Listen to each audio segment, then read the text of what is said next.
सब ताज उछाले जाएंगे, सब तख्त गिराए जाएंगे, बस नाम रहेगा संविधान का। मुबारक घड़ी है, कल सच धज कर, मेकअप रच कर, खूब जच कर देखो उसका मंच पर आना, किताब संविधान की आंखों से लगाना और फरमाना, मैं शीश को झुकाकर इस किताब को मन में बसाकर ईश्वर की शपथ लेता हूँ।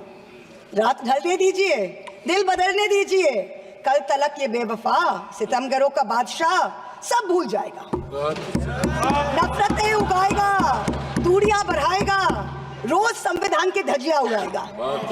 मगर जो आज महफिल सजी है यही मानती है कि हीरो वही है। मुबारक घड़ी है। Honorable Chairperson, sir, Madam, I stand today on behalf of my party, the All India Trinamool Congress, to speak on the 75th anniversary of our Constitution. A Constitution that is not merely a book, but indeed the life and the soul of our nation. Almost 75 years ago to the day, on the 25th of November 1949, Baba Saheb Ambedkar reminded us we must observe the caution which John Stuart Mill has given to all who are interested in the maintenance of democracy, namely, not to lay their liberties at the foot of even a great man or to trust him with powers which enable him to subvert their institutions. This nation was made by great men and women, but the real challenge before us today is ensuring that no one man should believe he's greater than the nation and that he is above the principles of the Constitution. Today, as I stand to participate in this historic debate, let me start with a short yet very apt nazm by the poet Dr. Hilal Farid. I trust the truth and the irony in his words will not be lost on anyone. मुबारक घड़ी है, कल सच धज कर, makeup रच कर, खूब जच कर देखो उसका मंच पर आना, किताब संविधान की आंखों से लगाना और फरमाना, मैं शीश को झुकाकर इस किताब को मन में बसाकर ईश्वर की शपथ लेता हूँ। रात ढलने दीजिए, दिल बदलने दीजिए, कल तलक ये बेवफा सितमगरों का बादशाह सब भूल जाएगा, नफरतें उगाएगा, दूरियां बढ़ाएगा, रोज संविधान की धज्जियां उड़ाएगा। मगर जो आज महफिल सजी है यही मानती है कि हीरो वही है। मुबारक घड़ी है। For the past 10 years, a very large number of people in this country have felt that Samvidhan khatre mein hai. Our constitution is in danger. As responsible public representatives, it is imperative that we actually put this to the test and check if this is just fear-mongering by us, as the ruling party would have us believe, or indeed is the constitutional framework imperiled. As Professor Tarun Khaitan explains, there are three broad tests to check if the political executive is constitutionally accountable. Three checks for the country to remain democratic over time. So let's see how our country is faring on these three checks. The first is direct electoral accountability to the people. The second, there is accountability to the judiciary and other fourth branch institutions. And third, there is accountability rendered by the media and civil society as watchdogs of the citizenry at large. The ruling party has the right to influence policies over a large range of matters. You cannot take away that prerogative, but it cannot usurp power in a way that kills constitutional rights for the rest of us. This government, this ruling party, when confronted with this charge, uses only one defense. What about Mrs. Gandhi's emergency? Yes, that was a full frontal attack on democracy. No question about that. But we saw it for what it was. This government's modus operandi has been indirect and creeping, an incremental systemic assault for the past 10 years. The Modi government has consistently sought to erase the distinction between the party and the state by undermining and capturing all the mechanisms that seek executive accountability. It is killing our constitution by 1,000 cuts. I'm going to point out a few of the particularly bloody cuts. In the first test, democracies seek electoral accountability from the political executive. Measures such as electoral manipulation, voter disenfranchisement, biased campaign finance over time give the ruling party an unfair advantage. Voter disenfranchisement has reached epic proportions in India. In the past general elections, as well as in the recent by-polls in many BJP-ruled states, there were widespread, documented, caught on television cameras, caught on mobile phones, instances of voter suppression, from names missing to electoral rolls, by police used to threaten, beat and intimidate voters. We saw it in Rampur, we saw it in Sambal. Entire localities were being forced to stay home. Another aspect is the largely targeted exclusion of a hated minority by a prejudiced majoritarian state, creating a whole section of second-class citizens whose rights are less equal than others. This government brought in a discriminatory Citizenship Amendment Act that is openly violative of the fundamental right to equality before law. All the BJP state governments are competing with each other in bulldozer justice, demolishing homes, usually of minorities, without due process of law. I had to go to the Supreme Court to get a stay on the unconditional and on the unconstitutional order of the UP government, demanding that minorities, that Muslims, put identifying markers on their eateries and shops during the Kawad Yatra. This is blatantly a violative of Article 15. Let us move on to campaign finance now. In 2014, both the BJP and the Congress were held liable for illegally accepting foreign contributions. In response, this government retrospectively amended the Foreign Contribution Regulatory Act, FCRA 2010, to narrow the definition of a foreign company and thereby remove the illegality with retrospective effect. This was done surreptitiously. The Act of 2010 was not amended by a separate bill. It was done via clauses slipped into the Finance Act 2016 and the Finance Act 2018. The amendments not only legalized foreign funding of political parties, they also created a new funding vehicle called electoral bonds. In 2017-18, the BJP got 97.7% of funds that were legalized by surreptitious changes to the campaign finance laws. When the electoral bond numbers came out earlier this year, we saw that the BJP had between 54 and 57% of the total amount raised in the past 6 years. This kind of unfair advantage for the BJP in campaign finance has created a very skewed playing field for the opposition in recent years. There's no denying this. The use of the government funds to promote BJP and to promote Modi ji's political branding in the run-up to the elections, Modi ji ki guarantee, Modi ji ka parivar, creates a media blitzkrieg that few smaller parties can match. For a free and fair electoral process, a neutral referee is necessary. So in addition to electoral accountability, our constitution lays down a second check of institutional accountability, where the government is scrutinized by the judiciary and by various fourth branch institutions, such as the Election Commission, the Vigilance Commission, a human rights watchdog, an anti-corruption body. The appointment mechanism of these fourth branch institution, along with their functional autonomy, is what keeps them independent. What has this government done? This government willfully defied the spirit of the Supreme Court ruling on the Election Commission's independence by replacing the Chief Justice of India on the selection committee with a government-appointed minister. So you have a 2-to-1 majority. Prior to Modi ji becoming Prime Minister, how often did we hear of an election commissioner not filling their full term? So ever since this government has come in, 2 election commissioners have inexplicably quit before their terms have ended. The 2024 elections saw egregious violations of the Model Code of Conduct by the BJP, and specifically by the Prime Minister, which an eager and compliant commission blatantly ignored. But even the smallest violation by an opposition party saw the ECI taking prompt, stringent action. For free and fair elections, just like justice must not only be done, but must also be seen to be done. So public trust and democracy has to be restored by this election commission. We've jokingly started calling it the Modi ji Code of Conduct. Other institutional bodies have been similarly compromised. Appointments to the National Human Rights Commission have been widely criticized, especially of Justice Arun Mishra and others close to the establishment. This is a judge who, while in office, he praised on Modi ji, calling him an international visionary who thought globally and acted locally. And lest the Treasury benches claim this assessment is a biased one, please remember, it is precisely this kind of appointments that have undermined the independence of the NHRC, so much so that the NHRC has lost its UN accreditation. The NHRC can no longer represent India or vote at the UN Council of Human Rights. Allow me to turn to a simple instance of what human rights under the rule of law means, the right to bail. The erstwhile outgoing Chief Justice of India waxed eloquent recently about how the right to bail has been granted during his tenure for all. A range of under trials, from A to Arnab to Z for Zubair. His alphabet, unfortunately, seems abbreviated because it did not include G for Gulfisha Fatima, didn't include H for Hani Babu, didn't include K for Khalid Safi, didn't include S for Sharjul Imam, and U for Umar Khalid, and countless others. The former Chief Justice made it a point to say that the Supreme Court is not meant to act like the political opposition. We in the political opposition don't need the Supreme Court to do our job. We are not asking it to.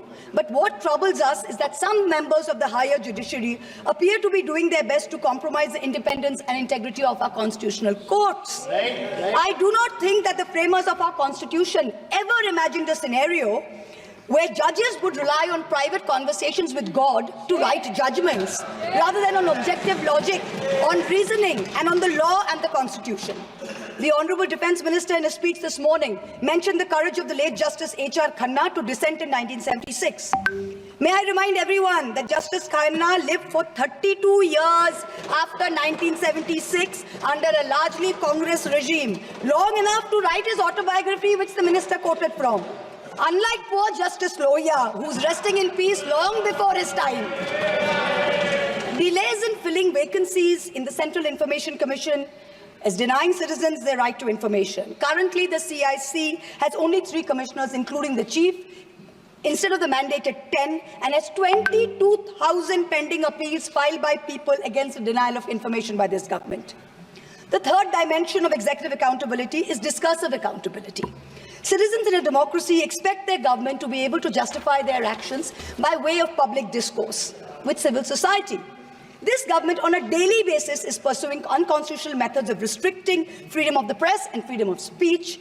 Its ill-conceived amendments to the IT rules to create fact-checking units was recently struck down by the Bombay High Court as being violative of Articles 14 and 19 of the Constitution. The latest UP police cases against fact-checker Mohammad Zubair, when the UP police is invoking de facto sedition against a fact-checker who is documenting hate speech. This is preposterous.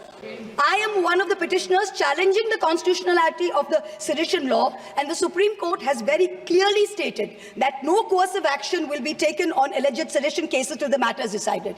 Yet the government doesn't stop. The Bharatiya Nyaya Samhita, which the ruling party brought in last year when most of the parliamentarians were suspended, they said we are dropping sedition, but you also replaced it with a far more draconian Section 152. There's also something else which we all need to think about. The BNS for the first time adds terrorism as a punishable offence and defines it as an act that intends to threaten the unity, integrity and security. So the crime of terrorism is no longer anchored in an actual act. It's anchored in an intent or a thought. This means that from now onwards, the parents of disappearing Kashmiris or disappearing Manipuris who are protesting peacefully in a park can be accused of being terrorists. What they do or do not do in that park while they assemble is besides the point. As long as a police officer is convinced that they have the intent to do something, they can be terrorists. This makes terrorism a thought crime. Madam Chairperson, this is closer to the letter and spirit of the dystopian reality in George Orwell's 1984 than it is to the Constitution of India. Let me turn to how the policy of 1,000 cuts has damaged our institutions. Institutions like the Enforcement Directorate and the CBI have turned into extortionist departments for the government. 14 political parties approached the Supreme Court against the coercive criminal actions of these two agencies. 95% of cases by these two agencies are against opposition politicians. Since 2014, 25 opposition leaders facing corruption have crossed over to the BJP. 23 of them have got reprieves. 3 cases are closed. 20 cases are stalled. For years, the CBI was used to put pressure on NDTV and its promoters via a bogus case. Now that the channel's been captured, it's been sanitized, CBI says that there was never any case to start with. Airports and large infrastructure have been captured by crony capitalists by similar misuse of the ED and the CBI. In a booked-up case against me, the CBI is wasting precious time and resources looking for a scarf and lipstick that a friend gifted me. These actions have cost India the first ever human rights violation by the Inter-Parliamentary Union in Geneva, the global body governing all national legislatures. After the abrogation of Article 370, there has been a flagrant crackdown of the constitutional rights of the people of Kashmir. Free speech and movement have been hampered. Passports cancelled without any pending cases. Never heard of it. Manipur, an integral part of the Union of India, seems to have a complete breakdown of constitutional machinery. The failure of governance is stark. The Union government under Article 355 of the Constitution is obligated to assist states in the maintenance of law and order. In May 2024, in the Supreme Court, Solicitor General stood up and said the violence is subsiding. Yet, horrifying incidents are happening every day.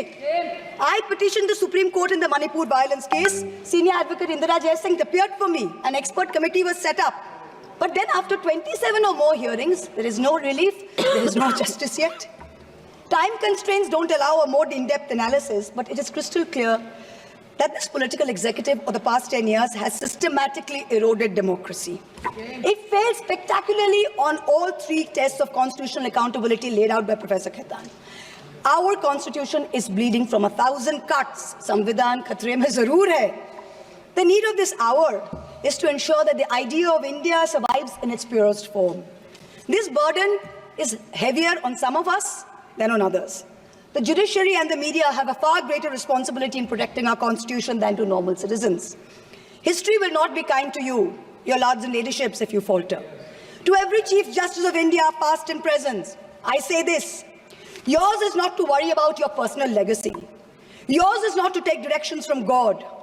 Yours is not to have a private family function turned into a televised circus with a political executive. The Constitution is your only God. The Constitution should be the only Atithi who should be in your home as your Deva. Attention-seeking divas do not leave legacies. Upholders and protectors of our basic sovereign rights will only be remembered. To the media, I say, you play a huge role in guaranteeing our democracy's survival. Live up to it. To taking a few liberties with Faiz Ahmed Faiz's immortal words, let me tell you. सब ताज उछाले जाएंगे, सब तख्त गिराए जाएंगे, बस नाम रहेगा संविधान का. In conclusion, I pay homage to the 17 women of India's Constituent Assembly who laid the path for all of us like me to stand here today. And I would like to remind us of Vijayalakshmi Pandit's words. Freedom is not for the timid. Protecting our constitution in these harrowing times requires courage. Let us rise to it. We will succeed. Jai Hind. Jagdambika Pal ji दो बातें कही गई. एक तो FCRA का retrospective amendment हुआ, वो कागज दे दे जिससे ये पता चले कि ब्लैक मनी किसको गया. दूसरा सवाल है, जस्टिस लोया के हत्या की बात कही गई. 3 जज मेंबर ने सर, दीपक मिश्रा ने, वाईबी चंद्रचूड़ ने और आरएस गवई ने, तीनों ने जजमेंट दिया कि जस्टिस लोया मरे. और आरएस गवई ने तो अलग से अपने से स्टेटमेंट दिया कि मेरे टेबल पर जस्टिस लोया खा रहे थे और उनकी जो है असामयिक मौत हुई है. इसके बाद जो है इस तरह की बातें जो करते हैं, इनको ऑथेंटिकेट करने चाहिए सर. कि कोई भी आरोप लगा देना, किसी के जज के ऊपर आरोप लगा देना, और सारे चीफ जस्टिस को कोट किया है. चीफ जस्टिस इसके पहले भी प्रधानमंत्री के यहाँ जाते रहे. माननीय प्रधानमंत्री यदि गए, कोई अन्याय नहीं हो गया सर. तो प्रधानमंत्री के ऊपर जो एलिगेशन है, चीफ जस्टिस के बारे में कहा गया है, जस्टिस लोया के बारे में कहा गया है, बीजेपी के बारे में कहा गया है, सबको एक्सपेंज करिए सर. एक मिनट आप सुनिए, आइए आप सुनो. एक मिनट पर आप एक मिनट प्लीज, एक मिनट. ये मणिकम टेगोर जी कह रहे हैं जस्टिस लोया के मामले में सुप्रीम कोर्ट के 3 बेंचों ने फैसला दे चुका है. अब इससे ज्यादा तो कुछ नहीं हो सकता. क्या चर्चा करेंगे जिस पर सुप्रीम कोर्ट ने फैसला आ गया? क्या संसद चर्चा करेगी? नो, गलत. जगदम्बिका पाल जी, रिजिजू साहब बोलना चाहते हैं. किरण रिजिजू जी, आप कुछ बोलना चाहते हैं? सर,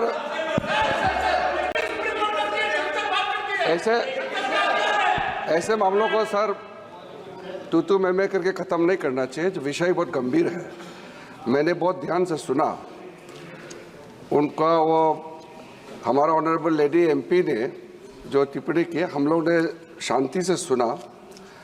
वो क्या सोच के आए, क्या ड्राफ्ट लेके आए और क्या पढ़ रही थी, वो अपना उसका मैं टिप्पणी नहीं करूँगा, उनका आदत जो भी है. लेकिन जो पॉइंट उन्होंने जस्टिस लोया के बारे में जो कहा, ये बहुत गंभीर इसलिए है. ये एक सेटल्ड केस है और पूरे कोर्ट में उसका परिस्थिति जजेस खुद, कोई पॉलिटिकल इंटरवेंशन, पॉलिटिकल उससे कोई लिंक नहीं. जजेस लोगों का समूह बैठ करके जो घटना हुई, जजेस का बीच में उसका जो भी वहाँ अनफॉर्चुनेट घटना हुई, फिर बाद में जजेस का ओर से क्लैरिफिकेशन करके जुडिशरी में सारा मामला खत्म हो गया। इसमें किसी का कोई हस्तक्षेप और किसी का इंटरवेंशन लिंक का कोई सवाल ही पैदा नहीं होता है। अब इन्होंने जो लेडी, अगर इस पार्लियामेंट में हाईएस्ट कोर्ट से डिसीजन हो गया वाला को कैसे गायब हो गया, मर्डर, इस तरह का अगर ये कहेंगे तो इसका खिलाफ में कार्रवाई, इसका खिलाफ में कार्रवाई होना चाहिए। और नहीं तो इस तरह का महिला कोई भी मेंबर उठ करके ऐसा ही बात करेंगे, ये नहीं होगा सर। इसको मैं गंभीरता मैं रिपोर्ट मंगाकर देख लूंगा। नहीं, इसका मेरा सर इतना कहना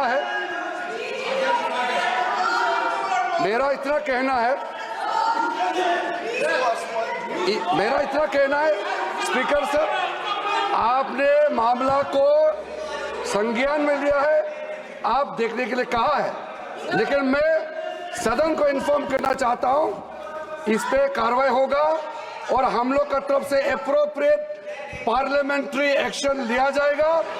इस तरह का टिप्पणी आप बच नहीं सकते हैं, ऐसे टिप्पणी करके बच नहीं सकते हैं।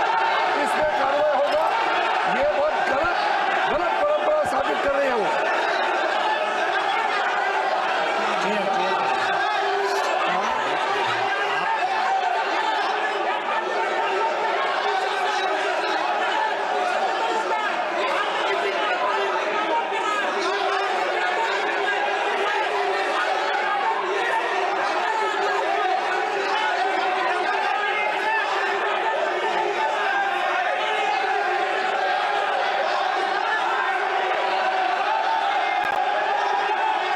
सदन की कार्रवाई आधे घंटे के लिए स्थगित की जाती है।